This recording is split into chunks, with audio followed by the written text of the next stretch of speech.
একদিন বিশ্বনবী বললেন, বান্দার কোনো হক আল্লাহ কোনোদিন ছেড়ে দেয় না। আল্লাহর হক আল্লাহ মাফ করে, বান্দার হকের মাফ নাই। যদিও আমি নবী, আমার উপর যদি কোনো হক থাকে বলো, আমি দিয়ে দেব। কোন সাহাবী দাঁড়ায় না। এক সাহাবী দাঁড়িয়ে বলল, নবী, যুদ্ধের ময়দানে চাবুক চালানোর সময়, লাঠি চালানোর সময় এক কাফেরকে মারতে যে আপনার লাঠির বাড়ি আমার পিঠের মধ্যে পড়েছে।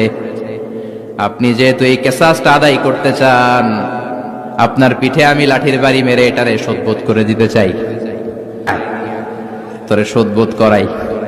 বিশ্বনবী বললেন, ওমর রাখো, এটা বান্দার হক, মিটাতে দাও। বিশ্বনবী বললেন, আসো, তুমি এসে আমার পিঠে লাঠি দিয়ে চাবুক দিয়ে বাড়ি মারো। সাহাবী বলে, ও নবী, তখন দুর্ভিক্ষের সময়ের যুদ্ধ ছিল, আমাদের গায়ে জামা ছিল না। যখন আপনি আমার চাবুকটা পিঠের মধ্যে মেরেছেন, আমার পিঠে তখন জামা ছিল না। আপনি যদি যথা নিয়মে কিসাসটা আদায় করতে চান, আপনার জামাটা খুলেন, খালি পিঠের মধ্যে বাড়িটা মারিস। এবার আর ওমরে ফারুককে ধরে কে?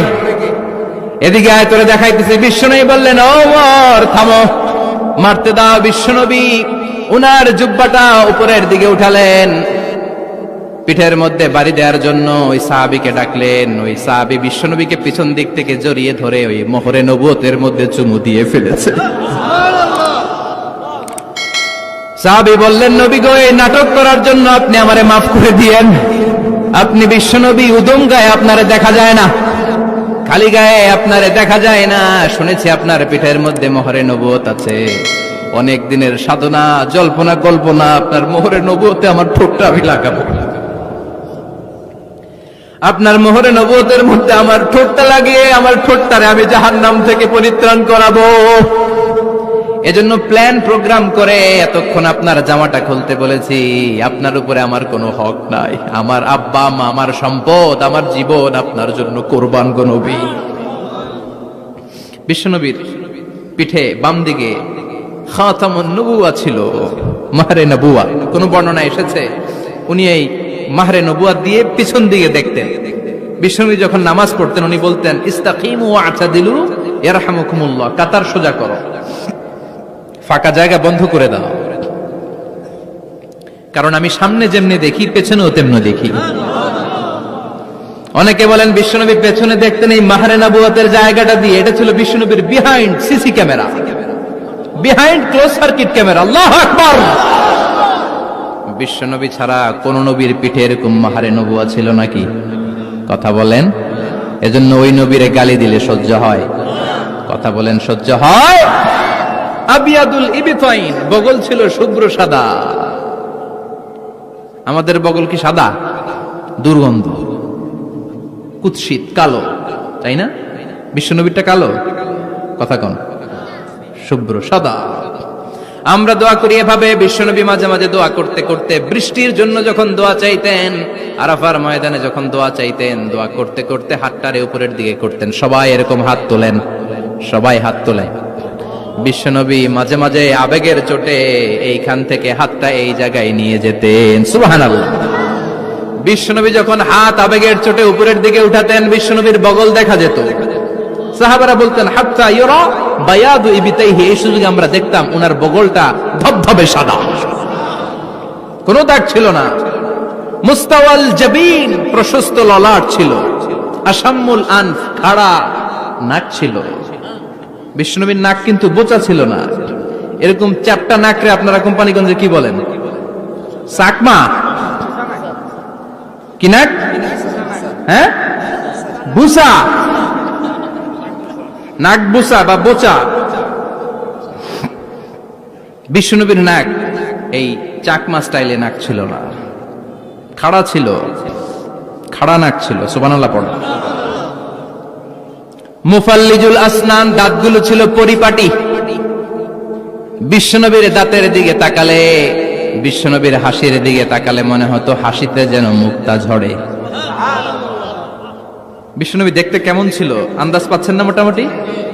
এই চমৎকার দেহটা নিয়ে যখন আয়নার সামনে দাঁড়াতেন, বিশ্বনবী জোস জোস পোজ দিতেন না। এখনকার ছেলেপেলেরা বলে আয়নার সামনে দাঁড়াইয়া দেই জোস জোস পোজ, আছে না নাই? বিশ্বনবী জোস জোস পোজ দিতেন না। বিশ্বনবী আয়নার সামনে দাঁড়িয়ে বলতেন, আল্লাহুম্মা হাসসানতা খালকি ফাহসিন খুলুকি। ও আল্লাহ, আমার চেহারাটা যেমনি আপনি সুন্দর বানিয়েছেন, আমার হৃদয়টারেও সুন্দর করে দেন। What a attitude, what an attitude! কি অ্যাটিটিউড ছিল উনার! আমরা আয়নার সামনে সেজে পড়ে দাঁড়ালে চুলকে সাইজ করি, পাং করি, স্টাইল করে, ডিজাইন করি। বিশ্বনবী সুন্দর চেহারাটা নিয়ে যখন আয়নার সামনে দাঁড়াতেন বলতেন, আল্লাহ, আমার চেহারাটা যেমনি সাদা, হৃদয়টারও সাদা করে দেন। কিছু মানুষ আছে চেহারা সাদা, হৃদয় কালো, আছে না নাই? কিছু মানুষ আছে চেহারাটা কুচকুচে কালো, অন্তরটা সাদা, এমন মানুষও আছে না নাই? বিশ্বনবীর ভেতরও সাদা, বাহিরও সাদা। সুবহানাল্লাহ। আর এই সুন্দর সাদা দেহ নিয়ে আয়নায় দাঁড়িয়ে পড়তেন, আল্লাহ, চেহারা যেমনি সুন্দর, চরিত্রটাও সুন্দর করে দেয়। এজন্য আয়নার সামনে দাঁড়িয়ে এই দোয়ার দরকার আছে না নাই? পড়তে রাজি আছেন? মনে থাকবে না মাহফিল শেষ ভুলে যাবেন? মনে থাকবে? আয়নার সামনে আপনি যখন দাঁড়াবেন, আপনার স্ত্রী যখন দাঁড়াবে, আপনার বাচ্চারা যখন দাঁড়াবে, বলে দিবেন, বাবা, আয়নার সামনে দাঁড়ানোর দোয়া পড়ো। কত অসাধারণ দোয়া! পড়েন আওয়াজ করে আমার সাথে, আল্লাহুম্মা হাসসানতা খালকি ফাহসিন খুলুকি। আল্লাহুম্মা হাসসানতা খালকি ফাহসিন খুলুকি। এর মানে, আল্লাহ, আমার চেহারাটা করেছো সুন্দর, আমার আচরণ, আমার চরিত্রটাও সুন্দর করে দাও। চিৎকার করে পড়েন আমিন। তাহলে বিশ্বনবীর ব্যাপারে তিনটা কথা আমরা শুনবো বলেছিলাম, প্রথমটা শুনে ফেলেছি। মানে উনি দেখতে কেমন ছিল, উনি দেখতে কেমন ছিল, এর মধ্যে আমাদের আমলের কিছু নাই, শুধু বর্ণনা করা আর শোনা আর বিশ্বনবীকে ভালোবাসা, ঠিক কিনা? কারণ উনার না খাড়া, আমার তো খাড়া নাও হইতে পারে। উনি সুন্দর, আমি তো শ্যামলা হইতে পারি, কারণ এটা আল্লাহর দেয়া পরীক্ষা, ঠিক কিনা? দ্বিতীয় পয়েন্ট থেকে আমাদের আমল শুরু। দ্বিতীয় পয়েন্ট ছিল বিশ্বনবীর আচরণগত বৈশিষ্ট্য। আমার নবীর বিহেভিয়ার কেমন ছিল, কন্ডাক্ট সিস্টেম কেমন ছিল, ম্যানার কেমন ছিল, মানুষের সাথে কমিউনিকেশনটা কেমন ছিল, ব্যবহারিক জীবনটা কেমন ছিল, এগুলো আমল করার দরকার আছে না নাই? কষ্ট হচ্ছে? কষ্ট হচ্ছে? মনোযোগ আছে তো? মনোযোগ আছে না গেছে? আমরা এবার শুনবো বিশ্বনবীর আচরণ কেমন ছিল। বিশ্বনবী যখন রাস্তা দিয়ে হাঁটতেন, ইয়ামশি হাউনান, বিনয়ের সাথে হাঁটতেন। ইয়ামশি হাউনান, রহমানের বান্দারাও বিনয়ের সাথে রাস্তা দিয়ে হাঁটে, ঠিক কিনা?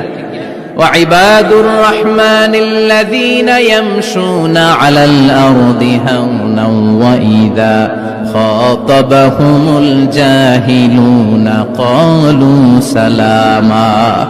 রহমানের বান্দারা যখন রাস্তা দিয়ে হাঁটে, বিনয়ের সাথে হাঁটে, তারা অহংকার প্রদর্শন করে না, মানুষের সাথে বিনয়ের সাথে রাস্তা দিয়ে হাঁটে। এজন্য রাস্তা দিয়ে যখন হাঁটবো, বিনয়ের সাথে হাঁটবো। রাজি আছেন তো? নাকি অহংকার প্রদর্শন করে হাঁটবেন? বিশেষ করে যুবকেরা, 3-4 জন যুবক একসাথে হলে রাস্তায় ওদের আর কারো হুঁশ জ্ঞান থাকে না, পুরো দুনিয়াটাই মনে হয় দুনিয়াটাই আমার, আছে না নাই? না, মুরব্বীকেও সম্মান করবা, মহিলাদেরকে সম্মান করবা, তোমার জায়গায় তুমি হাঁটবা, ভদ্রভাবে হাঁটবা। ভদ্রভাবে হাঁটার দরকার আছে না নাই? উনি মুরব্বী, একদিন উনিও তোমার মতো যুবক ছিল, ঠিক কিনা? এই যে আমার কালো দাড়ি, আজীবন কালো থাকবে? কথা বলেন। উনার সাদা দাড়ি, ছোটবেলায় মনে সাদা দাড়ি নিয়ে আসছিল না?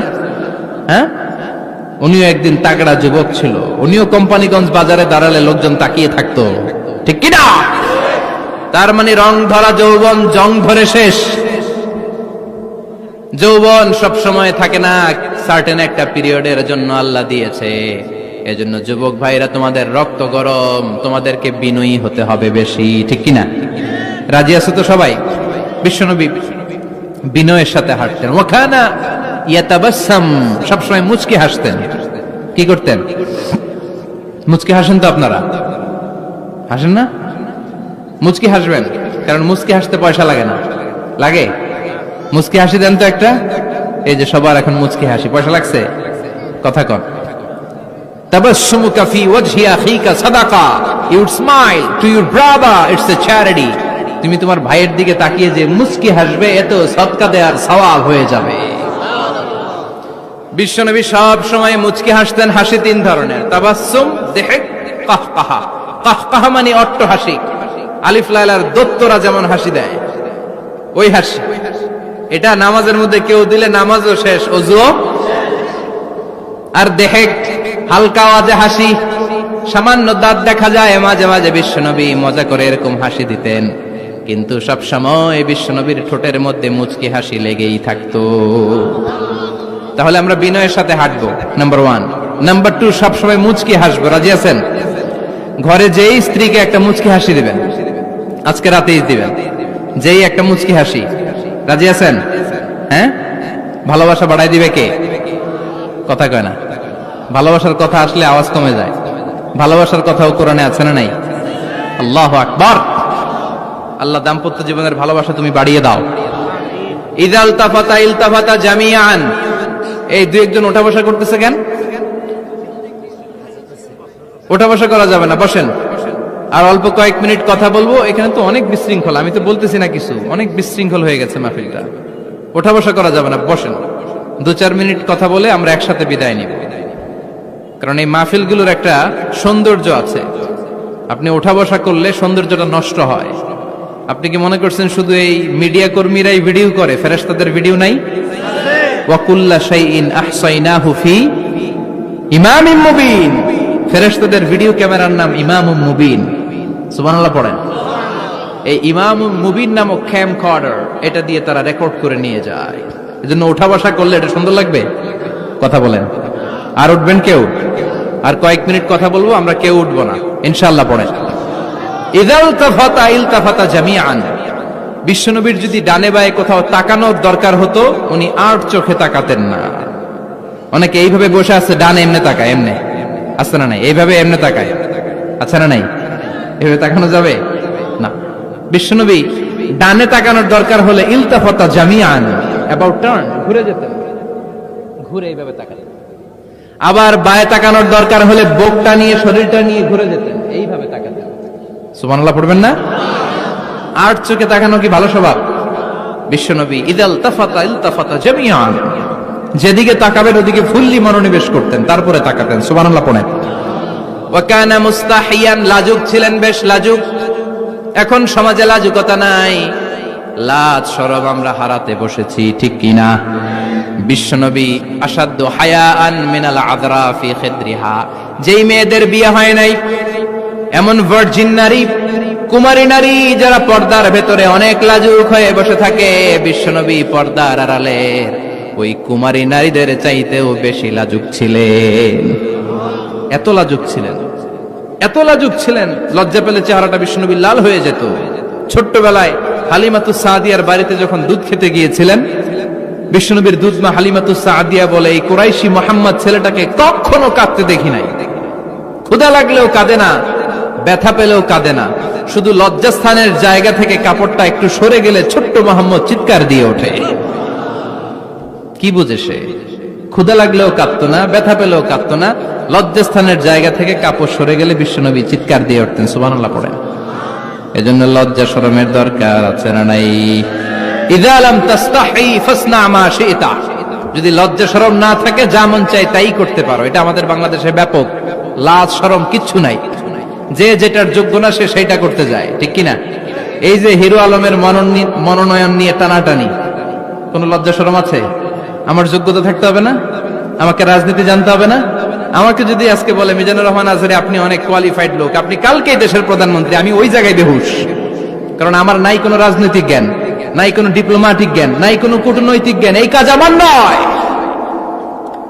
এজন্য লাজুকতার বড় দরকার। যেখানে যার বসা দরকার সে সেখানে যাবে। কিয়ামতের আগে যেই লোক যেই চেয়ারে বসার দরকার ওই লোক ওই চেয়ারে বসবে না। এটা হলো কিয়ামতের আলামত। জোরে কোন ঠিক কিনা? সভাপতি হওয়ার যোগ্যতা নাই, সভাপতি হয়, আছে না নাই? সেক্রেটারি হওয়ার যোগ্যতা নাই, সেক্রেটারি হয়, এরকম সমাজে আছে না নাই? নেতা হওয়ার যোগ্যতা নাই, নেতা হয়, আছে না নাই? সবগুলো কিয়ামতের আলামত। আমার বিশ্বনবী এমন লাজুক ছিলেন, বিশ্বনবীর মতো এমন লাজুক নবী আর কেউ ছিল নাকি? কথা বলেন। ওয়া কানা আসহাবুল মাইমানা, বিশ্বনবী ডানপন্থী ছিলেন। কি পন্থী? কি পন্থী? মুষ্টিবদ্ধ ডান হাতটাকে এরকম উপরের দিকে করেন আর চিৎকার করে বলেন, বিশ্বনবী কোন পন্থী ছিল? আমরা কোন পন্থী? জান্নাতে কারা ঢুকবে? কোন বামপন্থীর স্থান জান্নাতের ভেতরে হবে? চিৎকার করে বলেন, কোন নাস্তিক জান্নাতে ঢুকতে পারবে? এজন্য নবীদের মতো ডানপন্থী হতে হবে। যেরকম ঠিক কিনা? বিশ্বনবী সব ভালো কাজগুলো ডান দিক দিয়ে করতে পছন্দ করতেন। জামা পরলে ডান দিক দিয়ে, খাবার বিতরণ করলে ডান দিক দিয়ে, মুসাফা করা শুরু করলে ডান দিক দিয়ে ভালো কাজ বিশ্বনবী পছন্দ করতেন। সুবহানাল্লাহ পড়েন। আসহাবুল মাইমানা, বিশ্বনবী মেহমানদারি করতে পছন্দ করতেন। আমরা করি তো? মেহমানদারি করান? মেহমান ঘরে আসলে ভালো লাগে? খারাপ লাগে কার কার দেখি?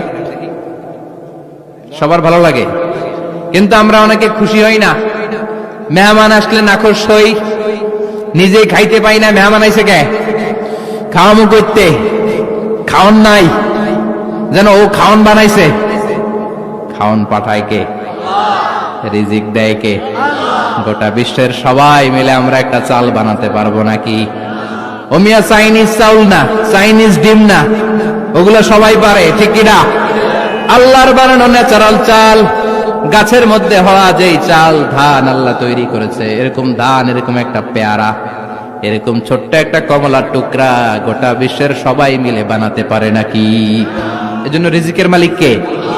মেহমান আপনার রিজিকে ভাগ বসাতে আসে না, সে তো তার রিজিক নিয়ে আসে, সে আরো এসে আপনার রিজিকে বরকত ঢুকিয়ে দিয়ে যায়। চিল্লা এখন ঠিক কিনা? কারণ আমরা বরকতে বিশ্বাসী। বরকত বিশ্বাস করেন? 5 লাখ টাকা মাসে কামায়, ডাইন হাতে বা হাতে, আছে না নাই?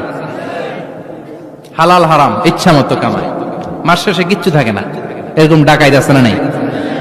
হসপিটালের একটা বিল পরিশোধ করতে 3 লাখ চলে যায়, ঋণের বোঝায় জর্জরিত, রাতে ঘুম নাই, তার মানে বরকত নাই। আরেকজনের বেতন 20,000, কয় হাজার? বাড়ি ভাড়া 6,000, বাজার খরচ 6,000, ছেলে মেয়ের স্কুলের বেতন 6,000, বেড়ায় দান করে আরো 1,000, আরো থাকে। সুবহানাল্লাহ পড়েন। দিস ইজ কল্ড বারাকা। 20,000-এর বেতনের ভিতরে বারাকা ছিল। 5 লক্ষ ইনকাম, 1 টাকাও নাই, ঠিক কিনা? এজন্য কোটি টাকার মালিক দেখলে মনে করবেন না অনেক সুখ। এই দুনিয়ার জীবনটা ধোঁকা, মোহাচ্ছন্ন হয়ে আছি আমরা। এটা ধোঁকা, এটা মরিচিকা, এটা চাকচিক্যময় একটা জায়গা। মৃত্যুর পর মনে হবে একটা দুঃস্বপ্ন ঘটেছিল আমার, বিশাল এক জগৎ পড়ে আছে সামনে। দুনিয়াটাই ধোঁকা, দুনিয়াটাই মোহের জায়গা, আমরা সবাই মোহাচ্ছন্ন হয়ে আছি। দুনিয়ার উদাহরণ হলো 3টা লাশ আর 4টা স্বর্ণের টুকরার সমান। 3 জন যুবক কাজের জন্য বেরিয়েছে, পথিমধ্যে 4টা স্বর্ণের টুকরা পেয়েছে। যুবক কয়টা? স্বর্ণ পাইছে কয়টা? মহা খুশি, খুশিতে বাকবাকুম, 4টা স্বর্ণের বড় বড় টুকরা পেয়েছে। আমরা আজীবন খেলে বসে খেয়ে যেতে পারবো, কিচ্ছু লাগবে না আমাদের। 3 বন্ধু বলে ভাগ করি, আরেকজন বলে ক্ষুধা লাগছে। একজন যা বাজার থেকে রুটি কিনে নিয়ে আয়, খাওয়ার পরে ভাগ করবো। একজন রুটি কিনতে গেল, শয়তান 2টারে বুঝায়, ওইটারে মারতে পারলে ভাগ বটোয়ারা সহজ হবে। তোরা 2 জন স্বর্ণ 4টা, তুই নিবি 2টা, ও নিবে 2টা। হিসাব সহজ না? 2 বন্ধু প্ল্যান করছে, ওইটারে মাইরা তুই 2টা, আমি 2টা। যেটা রুটি আনতে গেছে প্ল্যান করেছে, রুটির মধ্যে বিষ মিশায় নেই। কি মিশাবো? বিষ। তাহলে বিষ খাওয়া আর রুটি খেয়ে ওই 2টা শেষ, সব পাবে আমি পাবো, ভাগাভাগির কিছু নাই, সব যাবে আমার কাছে। 4টা স্বর্ণের টুকরার মালিক আমি। রুটির মধ্যে বিষ মেখে নিয়ে এসেছে, ওই 2 বন্ধু প্ল্যান অনুযায়ী ওইটারে ধরে মেরে ফেলছে। এবার মহা খুশি। এক বন্ধু কয়, এবার তো ভাগ বটর আর কিছু নাই, তুই 2টা, আমি 2টা, আগে খাইয়া লইস। আগে খাওয়ার পরে এই 2টাও নাই। 3টা লাশ, 4টা স্বর্ণের টুকরা, এটাই তো দুনিয়ার জীবন, ঠিক কিনা? আসল জীবন কবর থেকে শুরু হবে, কোন ঠিক কিনা? একদিন মাটির ভেতরে হবে ঘরে মন আমার, কেন বাঁধো দালান ঘরে মন আমার, কেন বাঁধো দালান ঘর, ঠিক কিনা? দুনিয়ার জীবন আসল জীবন না, এটা মরিচিকা, এটা ধোঁকা, এটা মোহ, এটা শয়তানের চাকচিক্য। আসল জীবন কবরের জীবন। আসল জীবন সামনে পড়ে আছে, জন্য বরকতে বিশ্বাস করি আমরা, ঠিক কিনা? ল্যান্ড ক্রুজার দাপিয়ে বেড়ায়, বড় বড় টাওয়ারের মালিক, অনেক সম্পদের মালিক।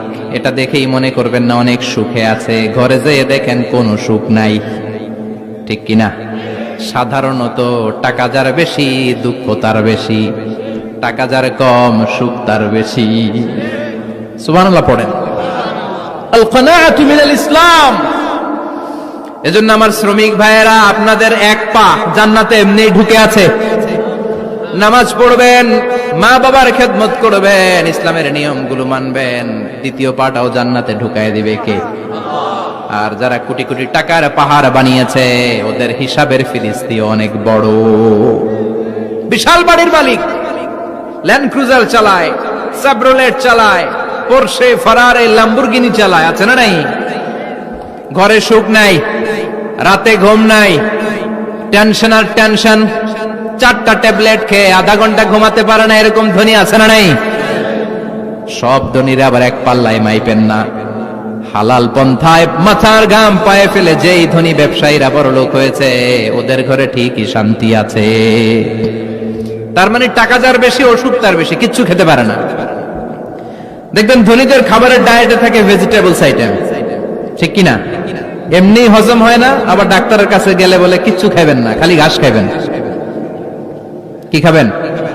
মানে ভেজিটেবল খাবেন, সবজি খাবেন তো সুস্থ থাকবেন, আছে না নাই? ঘুম নাই, শান্তি নাই। এই যে কোম্পানিগঞ্জ বাজারের যারা কুলি মজুর শ্রমিক, এদের ঘুমে ঝামেলা আছে? কথা বলেন।